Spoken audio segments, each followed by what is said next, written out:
Walaupun badai kan datang menerpa, tiada ku takut, kau sertaku. Meskipun taufan melanda hidupku, kau perlindunganku. Tiada terlelap engkau menjaga jiwaku. Yesus, memujimu. Tiada terlelap engkau gembala jiwaku. Yesus, ku bersyukur. Mari sama-sama kita belajar puji Tuhan, saudara. Mari katakan bersama-sama.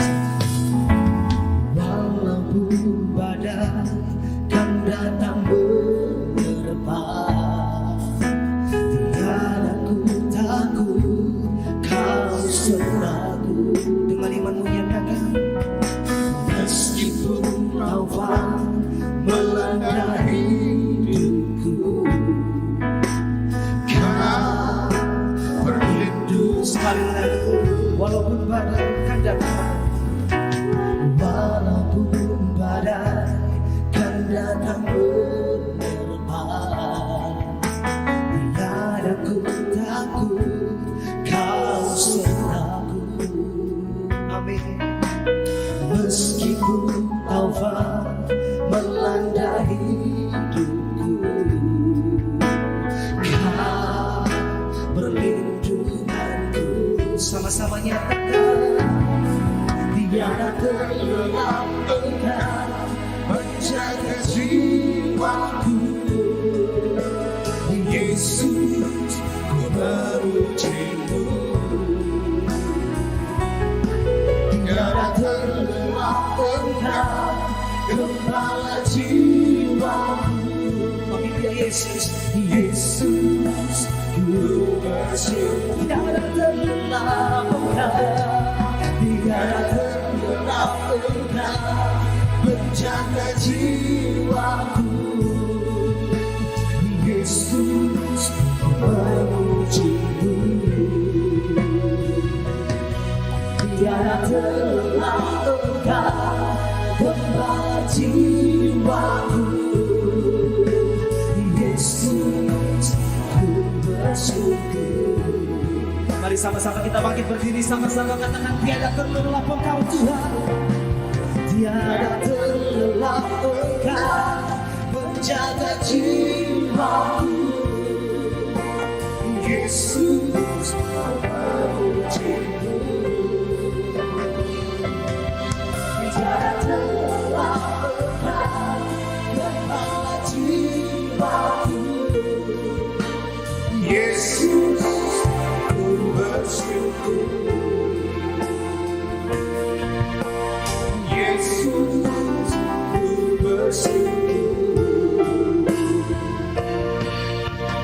Yesus, ku bersyukur. Kita beri kemuliaan bagi Yesus. Haleluya, haleluya, haleluya.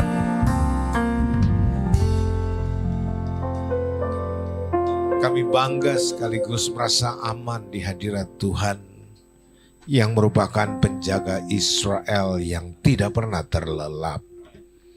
Engkau penjaga jiwa kami, Engkau penjaga yang luar biasa. Engkau bahkan menjadi penggembala kehidupan ini. Sehingga keberadaan kami saat ini, apapun kami adanya, kami tahu kami ditopang oleh kasih karunia dan rahmat. Itu sebabnya kami persembahkan segala pujian, syukur, hormat dan kemuliaan hanya bagi satu-satunya Tuhan Allah yang hidup dan yang benar, yang memiliki nama di atas segala nama, yang olehnya semua orang diselamatkan. Nama Yesus Kristus Tuhan yang kami banggakan. Terima kasih. Biarlah hatimu diperkenankan ya Bapa. Dan dalam perkenanan-Mu kami bermohon, supaya Engkau sudilah berbicara kepada kami lewat pemberitaan firman-Mu. Sampaikan apa yang menjadi isi hati Tuhan bagi kami.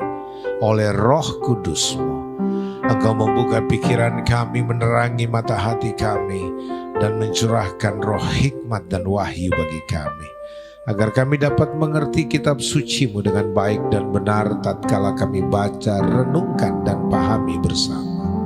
Dan juga agar kami mengerti dengan benar akan panggilan-Mu dalam kehidupan ini.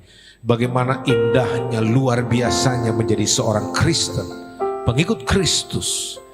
Betapa hebat kuasa-Mu, begitu luar biasanya kasih-Mu yang Kau nyatakan bagi kami yang percaya. Kami dengan rendah hati mau mendengarkan firman-Mu. Maka berbicaralah, sampaikanlah apa yang menjadi kehendak Tuhan. Sementara bagi hamba-Mu yang mendapatkan kehormatan hari ini, biar Engkau sendiri yang berjaga-jaga di pintu mulutku ya Tuhan. Supaya hanya kebenaran saja yang kusampaikan, tidak lain dari kebenaran itu sendiri, hanya kebenaran. Supaya ketika kebenaran-Mu yang bersumber dari firman-Mu itu kami dengar, kebenaran itulah yang memerdekakan kami. Dalam nama Yesus, kami sudah berdoa dan siap mendengarkan firman-Mu. Haleluya. Bersama kita semua katakan, amin. Sekali lagi beri kemuliaan bagi Yesus Tuhan. Silakan duduk. Mikrofon aman, bisa diangkat lagi? Oke. Baik, saudara-saudara yang terkasih, Shalom, selamat Hari Raya Pentakosta. Katakan kiri kananmu, selamat merayakan Hari Pentakosta. Buat semua yang di rumah juga selamat Hari Raya Pentakosta. Saya ingin berbicara khusus tentang Pentakosta, karena ini adalah Hari Raya Pentakosta. Banyak orang Kristen bahkan belum tahu apa itu Hari Raya Pentakosta. Seolah-olah ini hari raya orang Yahudi yang kita adopsi menjadi perayaan Kristen. Makanya makanya orang-orang non-Kristen ini kadang-kala menuduh kita ini antek-antek Yahudi. Ya, itu sebabnya setiap kali kebenaran disampaikan, terutama di gereja ini, dari mimbar ini dijamin komitmen kami di sini untuk menyatakan hanya kebenaran saja lewat khotbah-khotbah yang bersifat edukatif. Makanya di sini kami menganut sistem penggembalaan pastoral edukatif, edukasi pastoral. Ya, umat Tuhan punya hak untuk digembalakan dengan pengetahuan dan pengertian. Supaya ketika mereka tahu dan mengerti kebenaran, kebenaran itu yang memerdekakan mereka. Oke? Baik, saudara-saudara, buka Kisah Rasul pasal 2. Kisah Rasul pasal 2, ayat 1 sampai dengan 13. Nanti biar Tuhan saja yang pimpin untuk kita kaitkan kepada yang namanya persembahan dan perpuluhan. Karena sebenarnya tema yang dicanangkan untuk dibicarakan untuk mengedukasi jemaat Tuhan, supaya jemaat juga mengerti apa persembahan itu dan bagaimana melakukannya, dan agar Tuhan berkenan terhadap persembahan umatnya. Baik, saudara-saudara, Kisah Para Rasul 2 ayat 1 sampai dengan 13. Kita baca sama-sama, jangan ada yang diam. Paling tidak manfaatkan slide yang ada, screen yang ada, atau di handphone saudara, atau di iPad yang saudara bawa. Pokoknya baca Alkitab. Jangan hanya dengar lalu tidak punya pengalaman membacanya. Karena orang yang membaca dan merenungkan firman itulah yang akan bertumbuh imannya. Oke? Kita baca ya, judulnya Pentakosta. Halo, judulnya apa?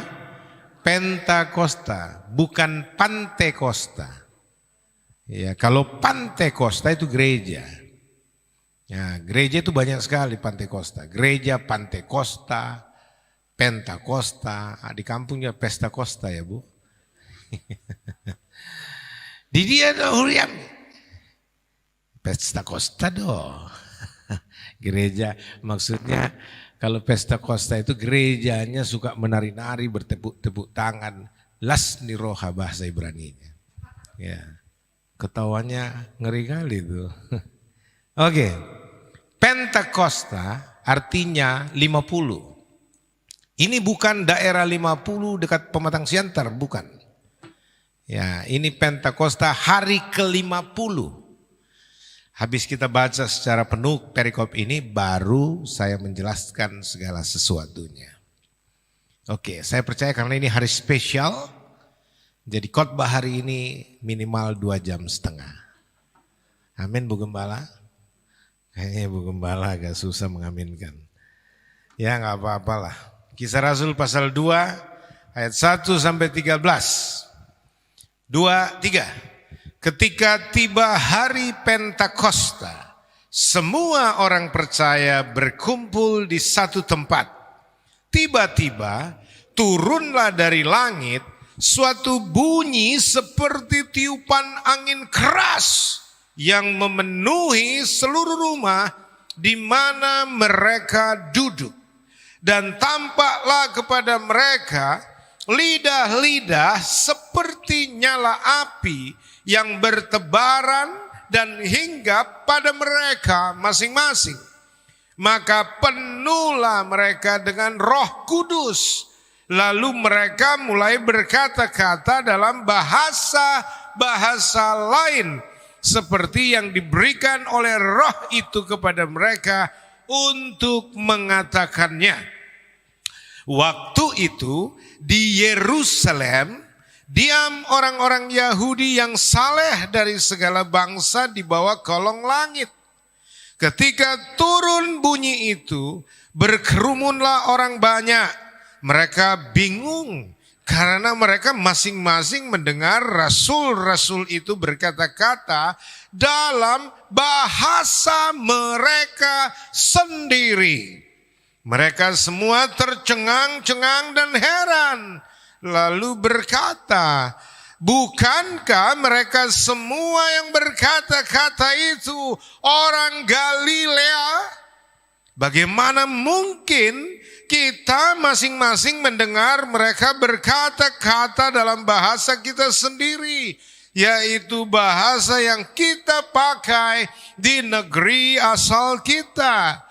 Kita orang Partia, Media, Elam, penduduk Mesopotamia, Yudea dan Kapodokia, Pontus dan Asia, Frigia dan Pamfilia, Mesir dan daerah-daerah Libya yang berdekatan dengan Kirene, pendatang-pendatang dari Roma, baik orang Yahudi maupun penganut agama Yahudi, orang Kreta dan orang Arab. Kita mendengar mereka berkata-kata dalam bahasa kita sendiri tentang perbuatan-perbuatan besar yang dilakukan Allah. Mereka semuanya tercengang-cengang dan sangat termangu-mangu sambil berkata seorang kepada yang lain, apakah artinya ini? Tetapi orang lain menyindir, mereka sedang mabuk oleh anggur manis. Amin. Yang mana yang saudara aminkan? Mabuk dengan anggur manis atau firman Tuhan? Buka maskernya Wak supaya bisa amin. Oke. Saudara-saudara yang kasih, bisa saudara tersenyum dulu buat saya? Karena selama pandemi ini banyak orang gak mau tersenyum sama saya. Ya, kenapa? Karena saya nggak lihat bibirnya yang tersenyum. Karena ditutup dengan masker. Masker, you know masker? Topeng. Selama ini saudara diajar bertopeng. Supaya Anda tidak dilihat aslinya. Makanya saudara-saudara, bukalah topengmu.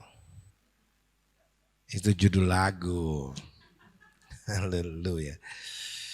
Saudara, Pentakosta adalah hari raya Yahudi. Salah satu hari raya besar orang-orang Yahudi. Orang-orang Israel. Salah satu hari raya, berarti ada hari-hari raya lain. Misalkan hari raya Paskah, hari raya Pondok Daun dan lain sebagainya. Tapi hari raya Pentakosta itu hari raya tersendiri yang sangat luar biasa karena dirayakannya 7 minggu berturut-turut. Pesta ucapan syukur. Bayangkan orang merayakan ucapan syukur selama 7 minggu. Saudara-saudara. 7 minggu. 7 kali 7 berapa? 49. Selesai ucapan syukur itu di hari ke-50. Mereka beribadah mempersembahkan semua yang terbaik bagi Tuhan. Makanya disebut Pentakosta, hari ke-50. Itulah puncak ucapan syukur. Mereka naikkan kepada Adonai Elohenu, Yehova Elohim itu. Dan saudara-saudara yang kekasih, ini merupakan salah satu perayaan di mana orang-orang Yahudi dari segala penjuru dunia berkumpul di Yerusalem. Di mana mereka berkumpul, saudara-saudara? Bukan di Palestina, di Yerusalem. Halo? Dengar baik-baik ini. Pentakosta itu merupakan puncak hari pengucapan syukur dari rangkaian pengucapan syukur orang-orang Yahudi selama 7 minggu berturut-turut. Ya. Lalu kenapa orang Kristen juga merayakan Pentakosta? Sebenarnya bukan Pentakosta Yahudi yang kita rayakan, bukan saudara-saudara. Kita menjadikan hari raya orang Yahudi ini, Pentakosta ini, juga merupakan monumen peringatan akan sejarah penting bagi kekristenan. Karena entah kenapa, tapi saya yakin ada maksudnya, Tuhan memilih hari raya Pentakosta orang Yahudi itu untuk menggenapi janjinya kepada murid-murid Kristus, orang-orang percaya untuk menerima Roh Kudus. Roh Kudus, Roh Allah yang dijanjikannya itu. Tepat di hari Pentakosta. Nah, mari kita buat persamaannya. Ya, hari ke-50. Ternyata kalau kita urut ke belakang, bahwa sejak kebangkitan Kristus dari antara orang mati, ada 50 hari ternyata, lalu Roh Kudus dicurahkan. Dari hari kebangkitan Yesus sampai dia naik ke sorga ada 40 hari lamanya. Ya, jadi sejak Yesus bangkit dari antara orang mati, dia tidak langsung naik ke sorga. Ya, kenapa Yesus tidak langsung naik ke sorga setelah dia bangkit dari antara orang mati? Kenapa butuh 40 hari? Karena dia menunggu kereta berapi dari sorga yang harus ikut antrian, begitu? Enggak. Karena dia harus menggunakan waktu itu untuk menyempurnakan semua pesan pengajaran yang masih belum dia sampaikan sejak dia ada berkarya sebagai Mesias dan sebelum dia meninggalkan murid-muridnya untuk dipercayakan melayani, di mana Yesus bukan lagi yang tampil secara manusia terurap itu, tapi murid-muridnya lah, umatnya lah yang akan tampil, dan Yesus sendiri ada di tengah-tengah umatnya, ada di dalam orang-orang percaya. Nah, saudara-saudara yang kasih, ada maknanya.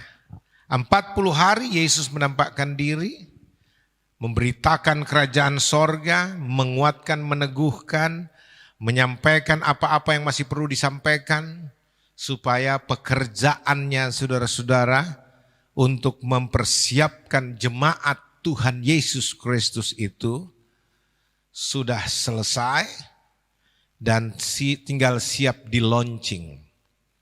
Nah, termasuk order, great order. Saudara-saudara, amanat agung telah diberikan. Ya, telah diperintahkan.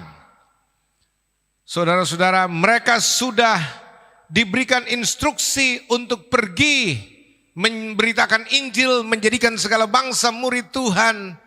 Lalu kemudian sudah dititahkan untuk menggembalakan mereka, memuridkan orang-orang yang telah menjadi percaya, bahkan membaptis mereka di dalam nama Yesus Tuhan. Karena Yesus mengatakan, pergilah jadikanlah segala bangsa itu muridku, bukan muridmu. Ya, rasul-rasul disuruh untuk memuridkan bangsa-bangsa bagi Kristus, bukan bagi dirinya. Sehingga kita tidak kenal istilah murid-murid rasul. Enggak. Murid Kristus. Saya mau tanya, Anda murid rasul mana? Halo? Rasulullah kah? Atau rasul siapa? Saya murid Kristus, bukan murid rasul. Karena rasul-rasul disuruh memuridkan bangsa-bangsa bagi Kristus. Katakan amin. Supaya Anda tidak lupa, katakan kiri kanan. Ternyata kau murid Kristus, kekasihku. Haleluya. Iya dong, kita ini murid Kristus, amin. Atau ada yang tidak studi jadi murid Kristus? Kita murid Kristus. Amin, saudara-saudara. Nah, saudara-saudara yang kekasih dalam Tuhan, jadi kalau dikatakan order, great order, amanat agung itu sudah diperintahkan, sudah diberikan, tapi ada satu yang tersisa sebelum mereka pergi melaksanakan amanat agung itu. Tuhan bilang sebelum dia naik ke sorga, tapi sebelum kamu pergi, tunggu dulu di Yerusalem. Ada toh janjinya begitu kan? Tunggu dulu di Yerusalem. Supaya engkau diperlengkapi dengan kuasa dari tempat yang maha tinggi. Karena tugas yang diemban oleh murid-murid Yesus ini untuk memberitakan Injil, memenangkan bangsa-bangsa dari penjajahan kegelapan kepada terangnya yang ajaib. Melepaskan belenggu-belenggu kelaliman, ya, melepaskan, memerdekakan orang-orang yang diperbudak oleh setan, iblis, kuasa kegelapan. Itu bukan main-main, itu pekerjaan yang bertarung nyawa, saudara-saudara. Saudara pergi memberitakan Injil, itu sebenarnya cari gara-gara dengan setan. Ya, kenapa? Karena saudara mau memenangkan orang-orang yang menjadi anak buah setan, orang-orang yang dibelenggu dengan kegelapan, untuk saudara bawa kepada terang Tuhan. Untuk saudara bawa menangkan untuk kerajaan sorga. Anda sedang mengemban tugas mengeluarkan orang dari neraka, pindahkan ke sorga. Nah, saya mau tanya, siapa yang saudara ganggu sebenarnya? Setan, raja kegelapan itu.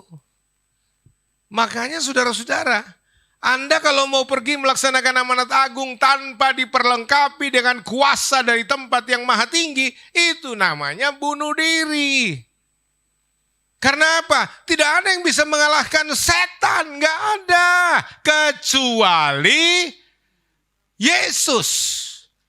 Hanya Yesus yang bisa mengalahkan setan iblis dan sudah dikalahkan. Bukan baru akan dikalahkan, sudah. Dalam bahasa Ibrani yang paling kuno dikatakan nungatalu. Sudah kalah. You know? Ya, sudah menang. Jadi saudara-saudara yang kekasih, ini penting saudara tahu. Makanya Yesus tahu bahwa kerajinan saja nggak cukup. Ya, kepintaran saja nggak cukup.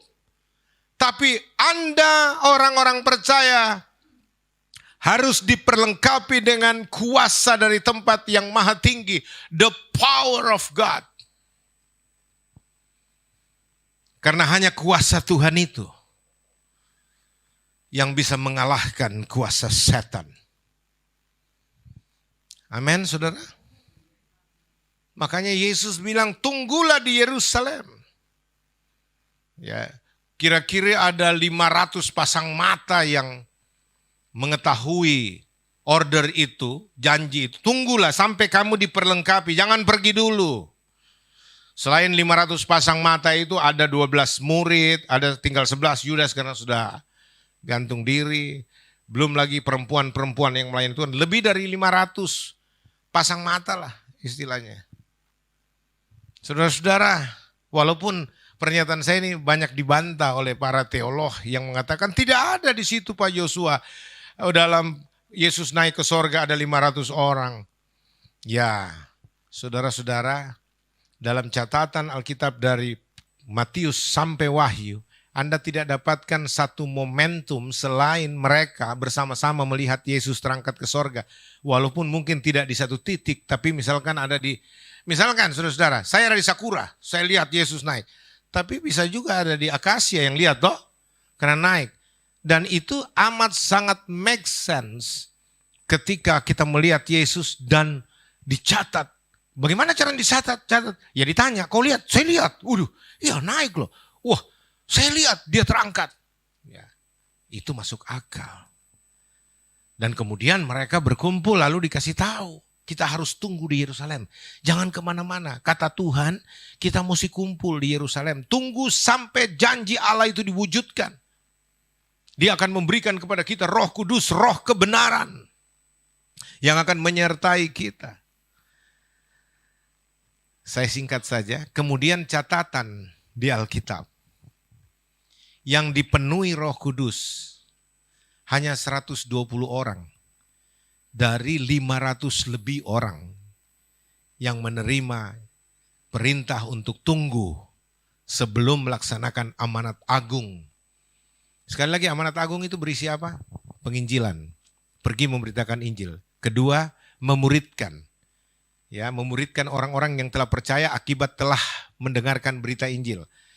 Lalu kemudian mereka dibaptis sebagai tanda mereka digabungkan pada persekutuan orang percaya. Jadi meteraikan dengan nama Yesus, makanya baptisan harus dalam nama Yesus. Lalu kemudian setelah itu mereka harus diajar, diedukasi, digembalakan. Sampai Tuhan datang dipersiapkan kader-kader untuk terus menerus melanjutkan misi amanat agung ini. Agar seluruh dunia penuh dengan kemuliaan Allah, yaitu dipenuhi dengan orang-orang kudusnya Tuhan. Itu great order punya isi, kontennya great order. Ya. Nah saudara-saudara yang kekasih dalam Tuhan, kalau kita berbicara tentang hari Pentakosta, memang banyak kelirumologi teologi di sini. Karena ada juga teologi yang mengatakan di hari Pentakosta itulah gereja berdiri. Oh enggak. Jemaat Tuhan Yesus Kristus, kalau orang menyebutkan itu gereja, gereja kalau disamakan dengan kata jemaat, bukan di hari Pentakosta berdirinya. Jemaat sudah berdiri sejak Yesus masih ada dalam keadaannya sebagai manusia terurap, Sang Mesias. Ketika sehabis puasa dia naik ke atas sebuah bukit lalu memanggil orang banyak datang kepadanya dan memilih 12 orang dari antara mereka untuk menjadi rasulnya. Lalu mereka diperlengkapi, lalu mereka kemudian mengikut Yesus kemanapun Yesus pergi untuk dimuridkan oleh Yesus sendiri selama 3,5 tahun. Dan sejak itulah dasar jemaat itu sudah terbentuk padu dengan perjanjian lama, para nabi. Karena jemaat itu dibangun di atas dasar para rasul dan para nabi. Efesus 2 ayat 19-20. Saudara-saudara. Dengan Kristus Yesus sebagai batu penjurunya. Jadi baik perjanjian lama bermuara kepada Yesus maupun ajaran para rasul bermuara pada Yesus. Inti perjanjian lama adalah Yesus. Halo? Inti perjanjian baru adalah Yesus. Itu yang disebut batu penjuru. Jadi perjanjian lama itu harus sesuai dengan Yesus. Dan perjanjian baru harus sesuai dengan Yesus. Nubuat para nabi harus bermuara pada Yesus. Dan ajaran para rasul harus berintikan Yesus, bukan yang lain. Itu sebabnya saya katakan jemaat sudah terbentuk. Apalagi perintah sudah diberikan. Misi sudah diberikan. Pergilah, ini great order, pergilah. Kapan great order ini? Amanat agung ini diberikan. Bukan setelah hari Pentakosta, sebelum hari Pentakosta. Jemaat atau gereja sudah bekerja. Cuma belum disuruh untuk pergi ke seluruh dunia. Belum di-launching ke dunia. Sebelum mereka menerima kuasa dari tempat yang maha tinggi. Saudara-saudara. Makanya kesempurnaan dari gereja atau jemaat itu adalah mereka harus diperlengkapi dengan Roh Kudus. Saudara sampai sini paham kan, saudara? Oke, jadi hari Pentakosta ini merupakan hari di mana janji Tuhan itu digenapi dan jemaat yang sudah siap di-launching ke dunia ini diperlengkapi dengan kuasa dari tempat yang maha tinggi, yaitu kuasa Roh Kudus. Nah, sejak itulah saudara-saudara, mereka pergi, mereka bersebar, mereka berdiaspora ke seluruh dunia. Dan saudara tahu, hasil itulah yang ada sampai sekarang, termasuk Anda dan saya sekarang ini. Hasil peristiwa Pentakosta. Ya, enggak mungkin saudara-saudara pekerjaan itu, ya, pemberitaan Injil itu bisa sampai sekarang bahkan sampai kekal nanti. Kalau itu tanpa api yang menyala-nyala. Karena orang harus pergi ke seluruh dunia dengan powerful. Menghadapi masalah powerful. Nggak bisa loyo, saudara-saudara. Nah, saya akan terangkan bagaimana esensi Pentakosta, kehadiran Roh Kudus itu sendiri. Supaya saudara tahu apa yang saudara miliki. Ya, banyak orang Kristen terpuruk dalam hidupnya. Loyo, lemah, tak berdaya. Karena dia nggak tahu potensi apa yang ada pada dirinya. Hari ini adalah hari puncak peringatan, ucapan syukur. Saudara juga harus bersyukur hari ini. Bahwa saudara ada di tempat ini, saudara mengikuti pemberitaan ini. Dan ini yang akan membangkitkan semangat Anda, meneguhkan saudara dan menguatkan saudara di dalam pengiringan Anda kepada Yesus. Baik saudara-saudara yang kasih. Saya mulai memperlihatkan saudara ya. Mulai dari akar sejarahnya dulu. Ketika tiba hari Pentakosta, jadi hari Pentakosta itu sudah ada kian. Orang Medan bilang sudah ada kian, sudah ada dulu. Jadi bukan pada waktu pencurahan Roh Kudus, lalu kemudian orang bilang, oh itulah hari Pentakosta. Karena Roh Kudus turun, bukan. Jadi hari Pentakosta itu sudah ada duluan. Saya sudah kasih tahu karena apa? Hari Raya Pentakosta itu adalah milik orang Yahudi. Salah satu perayaan terbesar orang-orang Yahudi. Ya, di mana pada hari itu orang-orang dari segala bangsa, suku, kaum, dan bahasa di seluruh dunia, termasuk orang-orang Israel, orang-orang Yahudi yang merantau ke seluruh dunia, berkumpul di Yerusalem. Itu tradisi. Makanya istilah pulkam atau mudik, pulang kampung, mudik, orang Yahudi dulu baru Islam. Halo? Ya, duluan ada Yahudi baru Islam. Ya, amin atau aman? Kok saudara nggak bilang amin sih? Takut. Ya nggak perlu takut, emang fakta sejarahnya begitu. Amin. Orang-orang Yahudi yang merantau itu tiap tahun 2 kali pulang. 2 kali mudik. 2 kali pulang kampung. Hari Paskah, halo, dan Pentakosta bos. Artinya kalau mereka tidak bisa pulang di Paskah, Pentakosta harus hadir. Bisa paham? Nah itu momen di mana orang-orang semua berkumpul. Tuhan pilih hari itu. Ya. Ternyata juga dari kebangkitan Yesus saya bilang tadi, sampai kepada hari itu ada 50 hari. Jadi ada persamaannya juga, tidak kebetulan. Saudara-saudara. Nah, ketika tiba hari Pentakosta, semua orang percaya berkumpul di satu tempat. Oke, tiba-tiba turunlah dari langit suatu bunyi seperti tiupan angin keras yang memenuhi seluruh rumah di mana mereka duduk. Turunlah apa saudara? Dari atas. Turunlah dari langit suatu apa? Bukan angin keras, bukan taufan, bukan badai. Turunlah bunyi. Halo, ini kan dibilang suatu bunyi seperti. Jadi bukan tiupan angin beneran. Bunyinya seperti tiupan angin ribut, angin taufan misalkan. Menggemuruh keras sampai satu Yerusalem itu dengar. Dan itu berpusat pada satu tempat. Di atas loteng sebuah rumah. Kalau saudara ke Israel nanti, saya berdoa supaya semua saudara bisa ke Israel. Amin. Ya. Selain Israel kita ke Palestina, haleluya.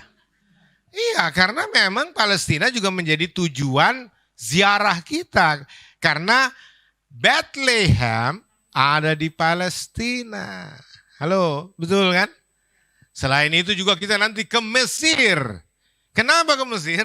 Karena Gunung Sinai ada di Mesir. Ya, dan loteng sebuah rumah itu di Yerusalem, tempat murid-murid dipenuhi dengan Roh Kudus itulah. Di situ nanti kita lihat saudara-saudara tempatnya. Waduh, itu luar biasa. Jadi Tuhan kasih 2 tanda. Ya, sebenarnya 3. Nah, saya putuskan 3 aja. 2 langsung dari sorga, 1 kelihatan pada murid-murid. Apa itu? Pertama, bunyi.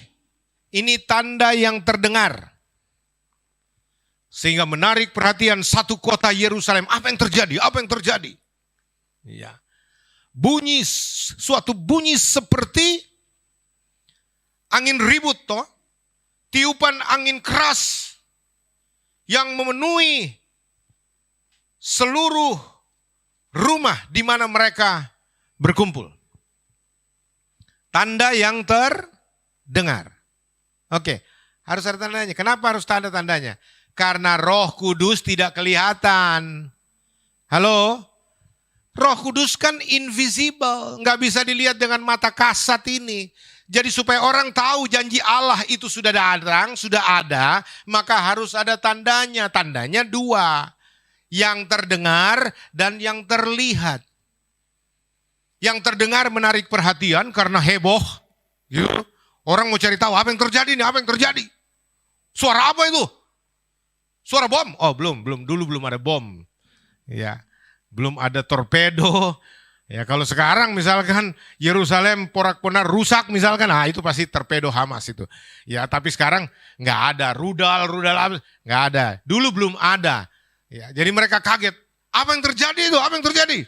Mereka datang ke tempat itu mau melihat apa yang terjadi. Ya, suara yang diciptakan Tuhan itu menarik perhatian. Supaya orang berkumpul menjadi apa? Saksi. Karena dibutuhkan saksi mata, saksi pendengaran. Mereka bilang, saya dengar sendiri dan saya lihat sendiri. Nah itu. Tanda kedua apa? Tanda yang terlihat. Tanda yang terlihat apa saudara-saudara? Mereka melihat lidah-lidah. Seperti nyala api. Bukan lidah-lidah api. Karena bukan api beneran. Tapi lidah-lidah seperti nyala api. Simbolnya kehadiran Tuhan itu dalam wujud seperti lidah-lidah api. Seperti nyala lidah-lidah api gitu loh. Saudara bisa bayangkan sih lidah-lidah api itu? Udahlah, tahu kan? Saya harus terangkan lagi dengan 1.200 kata. Seperti lidah-lidah api. Udah saudara, pokoknya itu tanda yang terlihat. Ya, mereka lihat, mereka kaget. Apa ini? Gejala apa ini? Begitu lidah-lidah api itu hinggap pada murid-murid itu, apa yang terjadi? Mereka dipenuhi Roh Kudus. Nah, waktu mereka dipenuhi Roh Kudus, dua tanda sekaligus ada pada murid-murid. Tanda terlihat dan tanda terdengar. Mereka melihat murid-murid yang tadinya mereka tahu orang kampung Galilea yang tidak berpendidikan, belum pernah merantau keluar, ya, mereka tiba-tiba berdiri dan masing-masing berbicara tentang kerajaan Allah, tentang perbuatan-perbuatan yang besar dari Tuhan dengan menggunakan bahasa apa? Bukan bahasa roh. Banyak gereja karismatik salah tafsir. Gereja Pantekosta salah tafsir. Itu bahasa roh. Di Kisah Rasul 2. Waktu mereka dipenuhi Roh Kudus, maka mereka berbahasa lidah. Tidak ada ayatnya itu tafsiran. Ya. Bukan bahasa roh di sini. Saya mau tanya. Iman kita berdasar pada Alkitab atau tafsiran pendeta? Yang bisa salah. Alkitab nggak mungkin salah, bro. Halo, karena Alkitab kitab suci. Alkitab segala tulisan yang diilhamkan Allah. Tafsiran pendeta bukan ilham Allah. Tafsiran pendeta itu asumsi pribadi, pendapat-pendapat dari belajar, bandingan sana sini dan seterusnya. Amin, Yusuf. Pendeta bisa salah atau tidak? Jawab. Bisa kan? Soalnya ini magister MTH semua ini. Ya. Jadi saudara-saudara yang kekasih, ini yang saya bilang bahwa banyak kesalahkaprahan, kelirumologi teologi. Ya. Jadi ini dikatakan mereka berbahasa-bahasa seperti, saya baca aja ya. Saya baca aja. Ya. Dan tampaklah kepada mereka, ayat 3, dan tampaklah kepada mereka lidah-lidah seperti nyala api yang bertebaran dan hinggap pada mereka masing-masing. Maka penuhlah mereka dengan Roh Kudus. Lalu apa yang terjadi? Lalu mereka mulai berkata-kata dalam bahasa roh.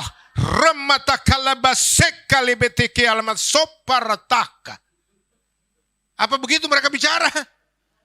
Nyanda. You know. Orang Manado bilang nyanda.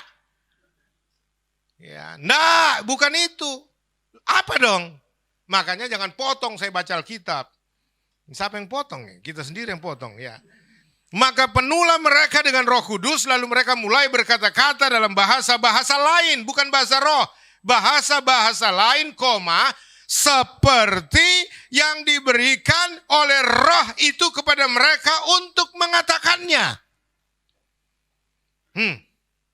Kalau di sini titik tidak ada penjelasan yang lain, bisa ditafsir itu bahasa roh. Itu glossolalia, bahasa lidah. Speaking tongues. Tapi karena ada lanjutannya, maka nggak boleh tafsir. Dilarang tafsir. Ya, ayat 6 penjelasannya. Ayat 5 mulai penjelasannya. Ini penjelasannya. Waktu itu di Yerusalem diam orang-orang Yahudi yang saleh dari segala bangsa di bawah kolong langit. Alkitab bilang begitu, sudah jangan ditanya lagi. Ya, berarti kumpulan dari orang-orang Yahudi perantau, ya, berkumpul pada hari perayaan itu. Oke, saya lanjut ya. Ketika turun bunyi itu, ini yang saya jelaskan tadi. Ketika turun bunyi itu, berkerumunlah orang-orang banyak. Mereka bingung karena mereka masing-masing mendengar rasul-rasul itu berkata-kata dalam bahasa mereka sendiri. Rupanya sementara murid-murid dipenuhi Roh Kudus, ya, mereka mulai berkata-kata dengan bahasa-bahasa dari berbagai negara, dari berbagai bangsa, suku. Lalu bunyi itu tidak berhenti. Itu terus bunyi, ya, menarik perhatian. Semua orang mereka mendengar bunyi itulah yang menarik, itu yang bikin heboh. Makanya saudara saya mau kasih tahu, jangan heran orang-orang yang telah bertobat percaya Yesus, meninggalkan hidup lamanya, iman lamanya, dan kemudian mereka dipenuhi Roh Kudus, pasti heboh. Halo? Kalau nggak heboh, belum benar-benar terima Yesus itu. Kalau dia sudah terima Yesus, dia menjadi pemercaya Yesus, hidupnya diubahkan, pasti heboh. Orang mau cari tahu apa yang terjadi dengan ini orang ini. Ya. Kalau katanya dia terima Yesus, terus orang nggak mau tahu dia, diam-diam aja, keluarganya aja.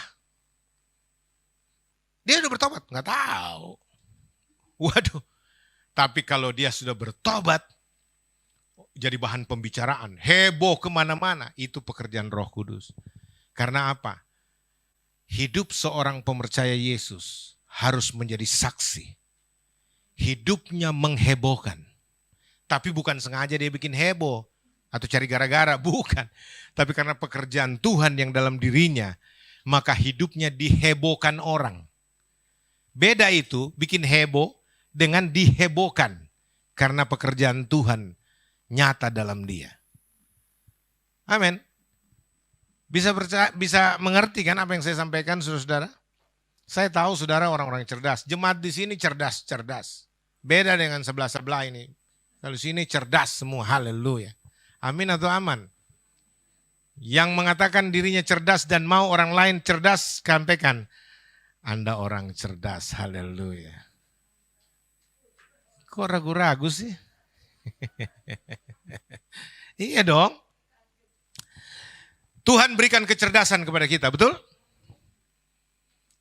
Saudara, di sini Anda diedukasi dengan kebenaran firman, bukan diindoktrinasi dengan doktrin teologi.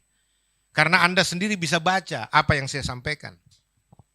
Kecuali Anda tidak bisa baca atau saya berkhotbah tanpa menyuruh Anda melihat sendiri. Nah, itu mungkin Anda diindoktrinasi. Tapi ini Anda punya pengalaman sendiri untuk membaca, ikut membaca bersama saya. Dan yang saya uraikan adalah ayat-ayat firman Tuhan. Kalau saya berikan penekanan-penekatan untuk menjelaskan kepada saudara konteks, situasi, kondisi, peristiwa yang terjadi. Amin, saudara. Nah, itu sebabnya saya katakan bahwa penjelasan ini Alkitabiah. Karena seperti yang dikatakan begitu Alkitab. Nah, saya lanjut saudara-saudara. Jadi ketika turun bunyi itu berkerumunlah orang banyak. Mereka bingung karena mereka masing-masing mendengar rasul-rasul itu berkata-kata dalam bahasa mereka sendiri. Ayat 7 penjelasannya. Bahasa mereka itu yang mana sih? Kan mesti ada penjelasan. Amin saudara. Ayat 8. Ayat 7 ya. Sama-sama baca. Mereka semua tercengang-cengang dan heran. Lalu berkata, bukankah mereka semua yang berkata-kata itu orang Galilea? Halo, ini kesan pertama. Kok mereka ada yang bahasa Belanda, ada yang bahasa Inggris, terus ada yang bunyinya kayak bahasa Indonesia kayaknya itu ya, bahasa Indonesia, bahasa Manado. Ger banget Manado ini. Ya, pokoknya bahasa-bahasa lain, termasuk bahasa Arab, bahasa Kreta, bahasa Elam, orang-orang. Pokoknya semua bahasa, murid-murid ini dikenal orang banyak ini sebagai orang-orang kampung sederhana yang tidak terdidik dengan edukasi perguruan tinggi. Halo, murid-murid ini nggak ada yang sekolah teologi di Cambridge, bro. Nggak ada yang sekolah teologi di luar negeri, enggak. Gitu. Mereka nelayan-nelayan sederhana yang dipilih Yesus. Kenapa Yesus pilih nelayan? Kenapa Yesus pilih orang sederhana untuk menjadi muridnya, untuk dia bina, untuk dia didik? Kenapa? Saudara-saudara, karena orang teologi sudah nggak bisa dididik. Waktu itu ada orang teologi nggak? Ada. Ahli Taurat dan orang Farisi itulah orang-orang teologi ketika itu. STT-nya apa? STT Sanhedrin. Sekolah Tinggi Teologi. Guru besarnya, profesornya Gamaliel. Ada pada waktu itu. Kenapa Yesus tidak pilih dari kalangan teolog ini? Karena teolog itu biasanya sudah terpaku. Sudah terpola. Sudah terframing. Udah teologi minded itu sudah susah berubah. Kecuali mujizat terjadi. Ada terobosan, dia dipenuhi Roh Kudus, beda pandangan teologinya. Paradigma teologinya pasti beda. Tapi kalau enggak, mereka lah para teolog ini yang menyalibkan Yesus. Saya kasih tahu sama saudara. Jadi saudara lihat ini. Yesus pilih murid-muridnya dari kalangan orang sederhana. Supaya apa? Yesus mau buktikan bahwa tidak ada orang yang dianggap bodoh tidak bisa diubahkan kalau mereka mau menyerahkan dirinya kepada Tuhan. Apa yang dipandang bodoh, pandang hina oleh dunia, Tuhan bisa ubah mereka menjadi orang-orang yang memuliakan Tuhan. Prinsipnya itu. Yesus nggak cari orang pintar. Halo, makanya di hadapan Tuhan jangan menganggap diri pintar, jangan menganggap diri hebat. Kita harus merendahkan diri, katakan Tuhan, saya ini orang dungu. Saya nggak punya apa-apa, saya nggak berarti apa-apa Tuhan. Tapi kalau kau sudah menghebat-hebatkan dirimu, kau nggak kepake. Orang yang meninggikan dirinya akan direndahkan. Orang yang merendahkan dirinya akan ditinggikan. Amin saudara. Jadi kita lihat ini, prinsip ini berlaku. Lalu, ini kembali ke konteks di Yerusalem. Ini pas sekali momennya ya. Ini kita bicara tentang peristiwa yang menghebohkan di Yerusalem. Nanti bikin judul thumbnailnya, peristiwa yang menghebohkan di Yerusalem. Ya, di hari Pentakosta. Peristiwa apa itu? Ketika Palestina konflik dengan Israel. Begitu? Bukan. Bukan. Peristiwa ini bersejarah dan sejarah yang dikandungnya kekal. Berdampak sampai sekarang dan sampai selama-lamanya. Itu baru dibilang peristiwa bersejarah. Yaitu kejadian di hari Pentakosta. Saya bicara ini semangat karena apa? Api Pentakosta. Iya dong. Ya, api Kristus sudah menyala. Itu gaya orang Pentakosta dulu kan. Mestinya semangat itu tetap ada. Ya. Cuma banyak sekarang orang-orang Pentakosta tidak bersemangat seperti dulu lagi. Karena apa? Sudah tertular roh Farisi ahli Taurat. Sudah berburu gelar teologi. Lalu tidak lagi menyediakan waktu di hadirat Tuhan, berdoa, cari Tuhan, mengandalkan Tuhan. Dulu mereka nggak sekolah, ini hamba-hamba Tuhan. Gembala-gembala orang Pentakosta itu nggak sekolah tinggi-tinggi teologi. Sekolah Alkitab sederhana, tapi mereka orang yang berdoa. Istilahnya orang Indonesia Timur bilang tikang lutut. Ya. Orang yang tiap hari tikang lutut di hadirat Tuhan. Sampai ini lutut jadi lutut onta. Tabal-tabal. Bukan ini yang tebal hitam, bukan ini. Ya. Supaya saudara lihat itu mereka disertai dengan pengurapan powerful. Tapi sekarang aduh. Jauh sekali berbeda. Ini koreksi buat saudara-saudara Pentakosta ya. Nah, saudara-saudara, Anda melihat nih sih ayat 8. Bagaimana mungkin kita masing-masing mendengar mereka berkata-kata dalam bahasa kita sendiri, yaitu bahasa yang kita pakai di negeri asal kita, titik 2. Mana saja asal daerah ini? Tadi saya sudah sempat katakan. Kita orang Partia, Media, Elam, penduduk Mesopotamia, Yudea, dan Kapadokia, Pontus, dan Asia, termasuk Indonesia. Merdeka. Itu. Frigia dan Pamfilia, Mesir, dan daerah-daerah Libya yang berdekatan dengan Kirene, pendatang-pendatang dari Roma, baik orang Yahudi maupun penganut agama Yahudi, orang Kreta dan orang Arab. Arab juga masuk. Ya. Jadi Arab itu saudara-saudara dari hari Pentakosta itu sudah mengalami kepenuhan Roh Kudus. Orang-orang Arab lebih dulu jadi Kristen daripada Islam. Lihat muka saya, duluan Kristen. Ya. Jadi jangan klaim seluruh Arab Islam, bukan.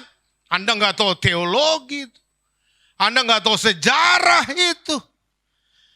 Islam lahir kapan? Halo? Kok nggak ada yang dukung saya? Betul kan apa yang saya katakan? Serentak katakan, amin. Supaya orang dengar, ada orang, jadi bukan bicara sendiri nih. Ini publik dunia memonitor ini. Frekuensi jalan.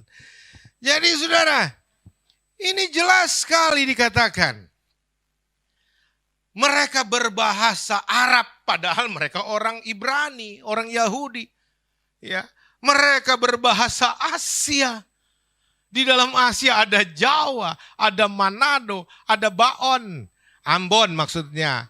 Ada Kupang, ada apa lagi? Tabak, Batak, ada, semua. Saya mau tanya, ada kemungkinan nggak bahwa bahasa Indonesia dipakai rasul-rasul ketika itu? Saya duluan berkata, ada. Karena Tuhan yang menciptakan semua bahasa. Amin. Kenapa nggak disebut di situ Asia itu apa? Enggak. Dibiarkan saja Asia. Supaya apa? Indonesia pun bisa mengklaim.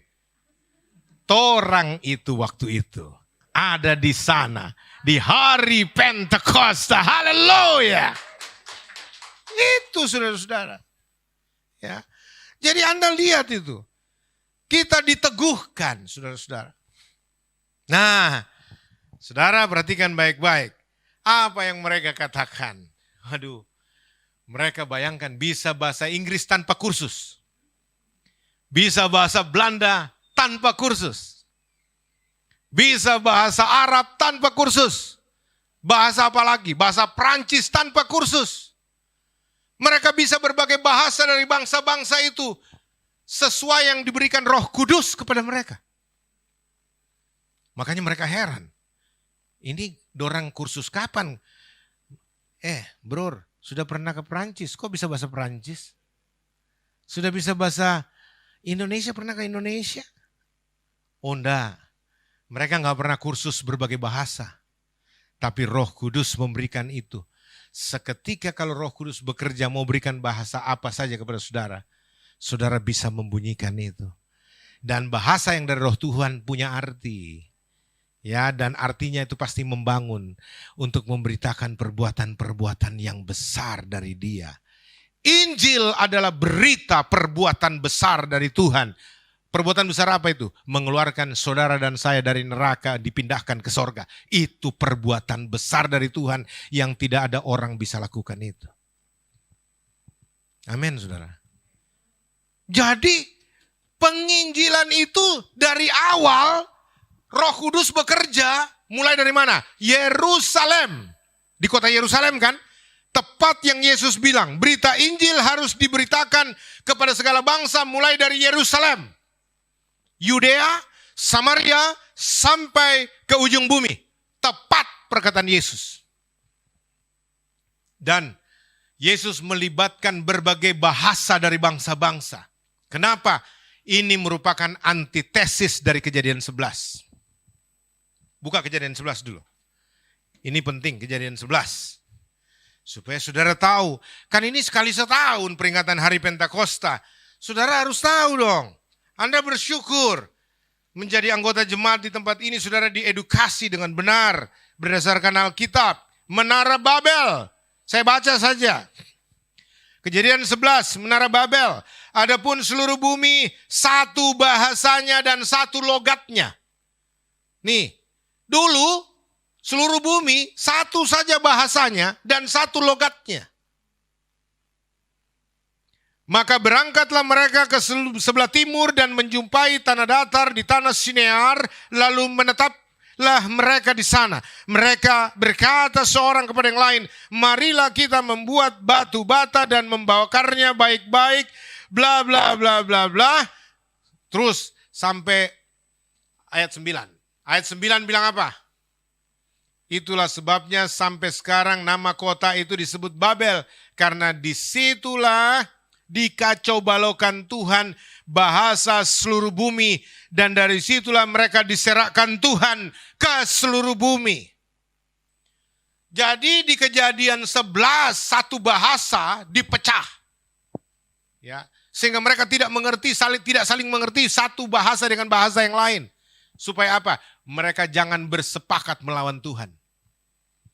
Karena mereka dengan satu bahasa, dengan satu logat, satu budaya, mereka bersepakat melawan Tuhan. Ya. Ini antitesis dengan Pentakosta di Yerusalem. Di Menara Babel itulah satu bahasa dipecah Tuhan. Orang tidak saling mengerti lagi. Karena apa? Bahasa kejahatan. Masing-masing mau berkumpul untuk menjahati Tuhan. Dipecahin. Oke? Tapi di Yerusalem, di hari Pentakosta, bahasa-bahasa itu kemudian dikumpulin. Supaya lewat bahasa-bahasa itu ada berita Injil, kabar baik diberitakan. Jadi saya setuju Lembaga Alkitab Indonesia menerjemahkan firman Tuhan dari bahasa aslinya Ibrani, Yunani, dan sedikit Aram. 3 ini bahasa Alkitab. Ibrani, Yunani, dan Aram sedikit. Nah, ini kemudian sudah diterjemahkan ke berbagai bahasa bangsa-bangsa di dunia, termasuk di Asia, Indonesia. Bahasa Indonesia dipecah lagi dengan bahasa suku-suku bangsa di Indonesia. Makanya saya mau katakan, gerakan misi penterjemahan Alkitab itu, Alkitabiah. Kita beda dengan sebelah, bro. Karena yang sebelah nggak boleh diterjemahkan. Ya karena apa? Kitab suci itu jatuh dari sorga. Ya, jadi begitu bahasanya begitu aja. Nggak boleh diterjemahkan, dihafal aja. Nah, Anda hafal walaupun nggak ngerti, ada upahnya di sorga. Kalau kita beda. Tapi itu prinsip mereka, kita hormati. Tapi beda kita, beda. Kenapa? Karena kita nggak perlu menghafal. Anda baca, Anda mengerti, lakukan. Itu ada berkatnya. Apa gunanya hafal sampai khatam, tapi kemudian Anda tidak mengerti apa-apa dan tidak hidup sesuai perintah Allah? Binasa juga. Amin atau aman? Mana yang kamu pilih? Apa, Cindy? Punya pacar yang hafal sampai khatam kitab suci, tapi gak ngerti apa-apa, daripada yang gak hafal Alkitab, tapi dia hidup sesuai janji firman Tuhan yang dibacanya, dimengertinya. Mana yang Anda pilih?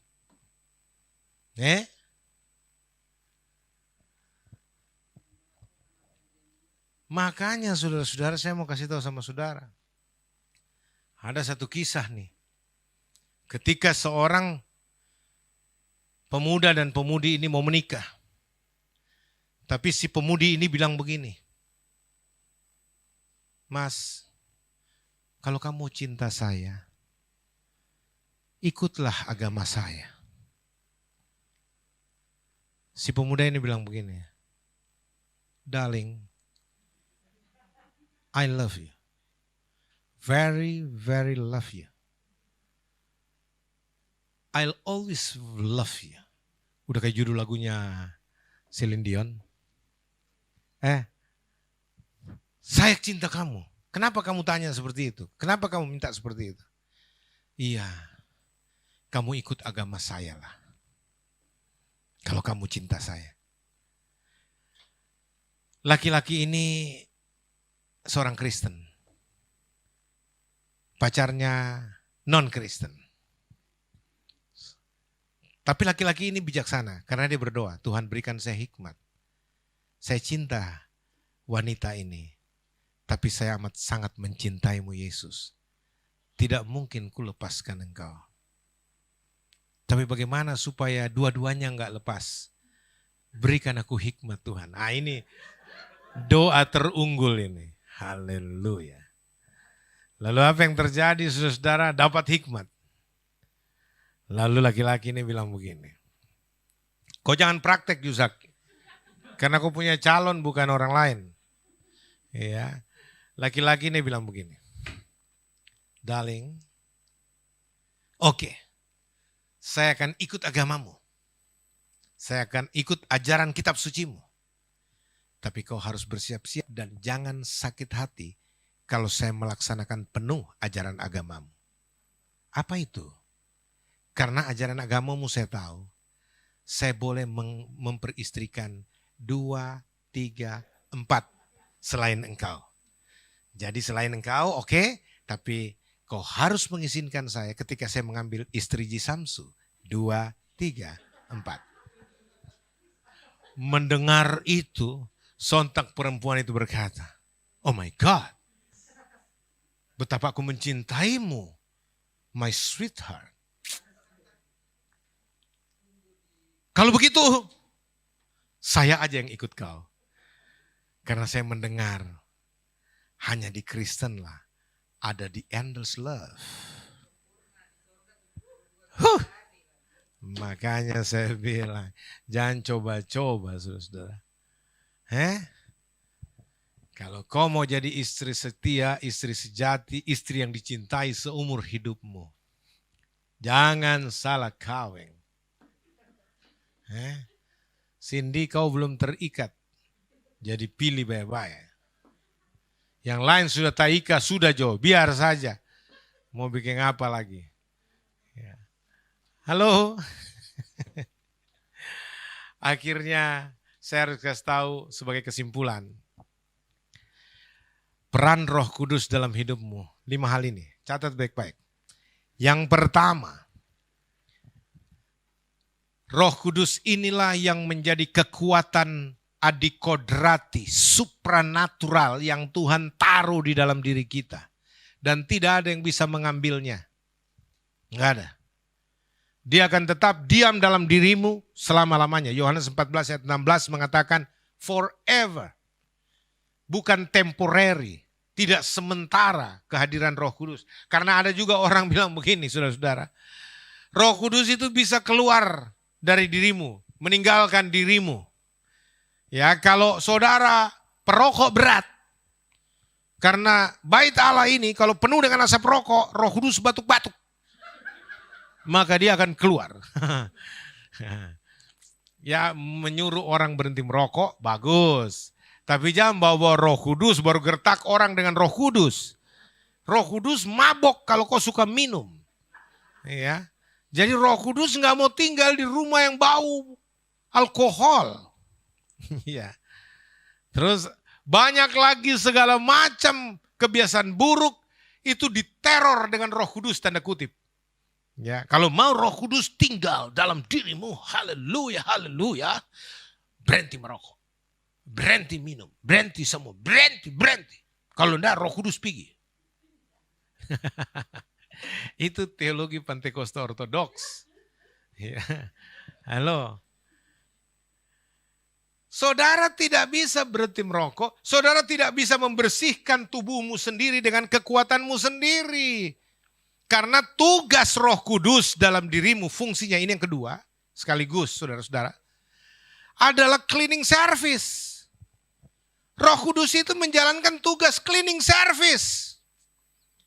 Pembersih. Anda tidak bisa membersihkan dirimu sendiri dengan kekuatanmu sendiri, tidak bisa menyucikan diri ini, membersihkan bait Allah ini dengan kekuatanmu sendiri, nggak bisa, nonsense. Roh Kudus penolong, dialah yang akan membersihkan seluruh bait Allah ini. Dan Anda mesti tahu, ini rumahnya Roh Kudus, bukan milikmu. Ini bait Allah, bait Roh Kudus. Jadi ini bukan losmen, hotel, yang sebentar Roh Kudus nginap, begitu penuh asap rokok dia, cabut, keluar. Enggak, Roh Kudus enggak keluar masuk. Kenapa saya mau katakan begini? Saya pernah punya pengalaman. Waktu saya ada di kota Medan, saya suka bawa anak-anak sekolah latihan penginjil di Medan itu untuk menginjil ke pasar-pasar, ke daerah-daerah ya. Lalu kemudian satu waktu haus, saya duduk di sebuah kedai untuk minum teh. Banyak kedai-kedai teh di Medan itu. Nah, saudara-saudara, saya duduk, saya minum. Di sebelah saya ada satu orang yang dia ngerokok, dia duduk, mukanya agak kusut. Terus saya biasa, orang Indonesia Timur kan di mana-mana harus tegur sapa. Bang, minum bang? Ya, apalagi hamba Tuhan harus mendahului. Shalom bang. Waktu saya bilang shalom, permisi minum. Oh iya, shalom. Ngobrol, saya jangan ngomong. Sampai pada satu kesimpulan dia bilang begini. Dulu saya Kristen pak. Loh, sekarang gimana? Dia agama mana sekarang? Ya enggak juga sih.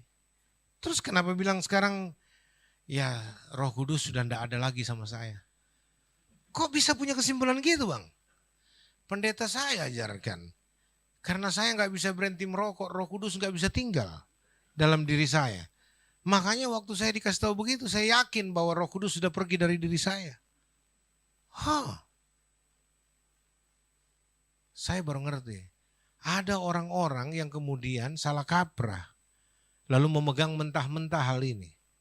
Lalu kemudian mulai dari sejak itu dia meninggalkan gereja, dia meninggalkan persekutuan. Dan dia hidup tanpa kepercayaan sama sekali. Bahkan tanpa keyakinan bahwa Tuhan masih mengasihi dia atau tidak. Tanpa pengharapan. Lalu saya bicara sama dia, tidak seperti itu. Roh Kudus masih ada dalam dirimu. Bagaimana abang tahu? Kita uji. Saya bilang, kita uji. Kamu pernah murtad enggak? Melepaskan imanmu kepada Yesus. Kamu masih percaya? Masih percaya sih Pak saya, tapi tidak ada lagi Roh Kudus dalam diri saya. Ya kita uji. Uji. Saya bilang begini, coba kamu bilang, Yesus itu Tuhanku. Bilang dengan mulutmu sendiri. Katakan, Yesus engkaulah Tuhanku. Bisa? Oh bisa, kalau itu bisa. Dia bilang, Yesus engkaulah Tuhanku. Oke? Bisa ulang sekali lagi tanpa saya bimbing? Bisa bang. Yesus engkaulah Tuhanku. Bilang, tidak ada yang lain selain engkau bersahadat. Tidak ada yang lain selain engkau. Ya. Tidak ada yang lain selain engkau Yesus. Oke. Terus yang kedua. Coba kau menghadap ke langit lalu bilang, terkutuklah engkau Yesus. Maki-maki Yesus. Apa saja makian kepada Yesus. Maki Yesus. Dia kaget. Wah gak bisa laku bang. Lah. Kan kau tidak ada Roh Kudus. Maki-maki aja. Saya bayarin tehmu. Ya. Gak mau aku bang. Dosa bagaimanapun. Memang preman ya aku bang. Tapi gak mau aku maki-maki Yesus. Kau gak mau saya bayar. Saya tembak kau mau? Biarpun mati aku bang. Kalau mesti menghina Yesus, menghujat Yesus, enggak mau aku bang. Itu tandanya kau masih punya Roh Kudus. Ku tepok belakangnya dia sadar. Gitu bang. Iyalah. Besok kembali ke gereja. Kalau gerejamu enggak mau terima kau, ke gereja aku aja. Bisa paham maksudnya? Sederhana. Ya. Enggak mungkin orang bisa menghujat Yesus. Berkata terkutuklah Yesus kalau ada Roh Kudus dalam dirinya. Tidak bisa orang bilang Yesus itu Tuhannya kalau nggak ada Roh Kudus dalam dirinya. Nggak mungkin orang bisa mengaku Yesus itu Tuhan. Di mana ayatnya? 1 Korintus 12 ayat 3. Ini ayat terakhir. Saya berjanji Bu, ini ayat terakhir. 1 Korintus 12 ayat 3. Sebentar, ini penting. Ini hari Pentakosta Bu. 1 Korintus 12 ayat 3. Cepat buka. Karena itu aku mau meyakinkan kamu, baca sama-sama. Bahwa tidak ada seorang pun yang berkata-kata oleh Roh Allah dapat berkata, terkutuklah Yesus. Dan tidak ada seorang pun yang dapat mengaku Yesus adalah Tuhan selain oleh Roh Kudus. Ini ayatnya, amin. Makanya jangan coba-coba kau keluar sebentar pergi ke jalan. Lalu kau cari yang punya 3 hitam di sini baru coba hujat Yesus. Enggak usah suruh hujat, dia hujat. Nah, cari orang-orang kayak begitu yang celananya gantung-gantung baru bilang, bisa mengaku Yesus adalah Tuhanmu? Bilang tolong akuin Yesus adalah Tuhan. Enggak mungkin dia bisa karena dia enggak punya Roh Kudus. Amin saudara. Jadi jangan buru-buru bilang orang enggak punya Roh Kudus, kamu enggak ada Roh Kudusmu. Di mana gerejamu? Nah, di sana. Jangan dong Roh Kudus. Nggak ada Roh Kudusnya gerejamu. Ngaco kau ini. Jangan saudara-saudara. Setiap orang yang telah menerima Yesus secara pribadi dalam hidupnya, percaya dengan hatinya, mengaku dengan mulutnya, Roh Kudus berdiam dalam dirinya. Dan yang ketiga manfaat Roh Kudus, saudara-saudara tahu? Apa saudara-saudara? Dia yang akan mengajarkan engkau segala sesuatu tentang firman ini, kebenaran ini. Kau bisa mengerti firman Tuhan yang dihotbahkan karena Roh Kudus bekerja dalam dirimu. Dan saudara, Roh Kudus juga yang keempat ini yang memberikan kekuatan, peneguhan dalam dirimu. Ketika engkau lemah, dia memberi kekuatan dalam batin. Dia juga yang mensuplai kecerdasan, hikmat, kebijaksanaan, karunia-karunia pada diri setiap orang percaya sesuai dengan apa yang Tuhan mau Anda dan saya terima. Dan yang terakhir, tugas Roh Kudus membentuk karakter Yesus pada diri kita masing-masing. Lewat apa? Memproduksi buah roh. Buah roh itu kasih, kelemah lembutan, kesabaran, kesetiaan sampai 9 itu saudara-saudara. Kalau semua itu bisa terproyeksi dalam dirimu, maka karakter Kristus akan muncul. Orang melihat Yesus melalui engkau. Dan engkaulah surat-surat Kristus yang terbuka. Tanpa Roh Kudus kita nggak bisa saudara-saudara. Dan gereja saudara-saudara bisa melaksanakan amanat agung. Dan mujizat di sana sini terjadi karena Roh Kudus menyertai kita. Roh Kudus juga sekaligus merupakan manifestasi Kristus diam dalam diri kita. Sehingga kita tahu Kristus ada di dalam diriku, aku ada di dalam Kristus. Wabillahi taufik wal hidayah. Yang artinya kiranya Tuhan Yesus Kristus Allahu Akbar itu, Allah yang maha besar itu, memberikan pengertian kepadamu. Sehingga kau tahu dan mengerti firman-Nya dan beri kekuatan kepadamu untuk melakukannya. Haleluya.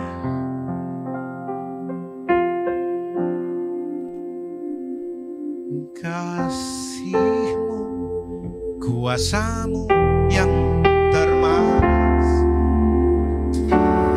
tak ada bandingnya sampai selamanya. Ku memuji menyembah-Mu Yesus, sebab Kaulah Tuhanku, sebab Kaulah Allah, Bapa yang kekal, yang mengasihi. Kita nyanyi sama-sama. Lagu ini saya ciptakan, jadi gak usah takut copyright. Ya. Begitu indah kasih-Mu Yesus, tiada bandingnya dan tak tergantikan. Kasih yang teramat mulia yang mau menebusku. Oh Yesus, sungguh cinta. Kita makin berdiri, kita nyanyikan bersama pujian ini, respon kita kepada Dia. Betapa dahsyat kuasa-Mu Yesus, tiada tandanya dan tak tertandingi. Kuasa-Mu yang agung perkasa, yang telah menyelamatkanku. Yesus, katakan dengan segenap hatimu, ku mengagumi-Mu. Mari kita puji Dia. Kasih-Mu, kuasa-Mu yang termanis, tak ada bandingnya sampai selamanya. Ku memuji menyembah-Mu Yesus, sebab Kaulah Tuhanku, sebab Kaulah Allahku, Bapa yang kekal, yang mengasihi.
Bapa yang kekal, yang mengasihiku. Sebab Kaulah Tuhanku, sebab Kaulah Allahku. Bapa yang kekal, yang mengasihiku. Bapa yang kekal, yang mengasihiku. Kita beri kemuliaan bagi Yesus Tuhan. Haleluya. Terima kasih untuk firman-Mu ya Tuhan. Di hari spesial ini kami memperingati merayakan Pentakosta, di mana Tuhan telah menggenapi janji melengkapi umat-Mu dengan kuasa dari tempat yang maha tinggi. Dan kami bersyukur Roh Kudus berdiam dalam diri kami, dimeteraikan dalam diri kami. Dan Roh Kuduslah yang menjadi penolong yang setia dalam segala aspek kehidupan kami. Syukur puji Tuhan, kami naikkan memuliakan Engkau Yesus Tuhan. Kami tahu Tuhan, Pentakosta juga adalah salah satu peringatan ucapan syukur. Sehingga umat-Mu harus belajar untuk mempersembahkan syukur dengan pemberian terbaik. Mereka memberikan waktu terbaiknya untuk Tuhan. Mereka memberikan kehidupan yang terbaik, yang berbuah kebaikan, supaya Tuhan dimuliakan. Dan juga mereka memberikan persembahan-persembahan mereka untuk menopang pekerjaan Tuhan yang terbaik. Karena Tuhan tidak ada orang yang dirugikan. Kami tahu dan itu semua kami lihat, dan firman-Mu berkata ya dan amin. Setiap orang yang memberi pasti akan diberi lagi. Mereka akan diberkati lebih lagi. Berkat yang melimpah menjadi bagian janji Tuhan kepada anak-anak-Mu Tuhan yang tahu berkorban untuk pekerjaan-Mu. Biar kami sendiri Tuhan ada di dalam barisan orang-orang yang dipakai Tuhan untuk memberitakan Injil Kristus dengan kekuatan Roh Kudus.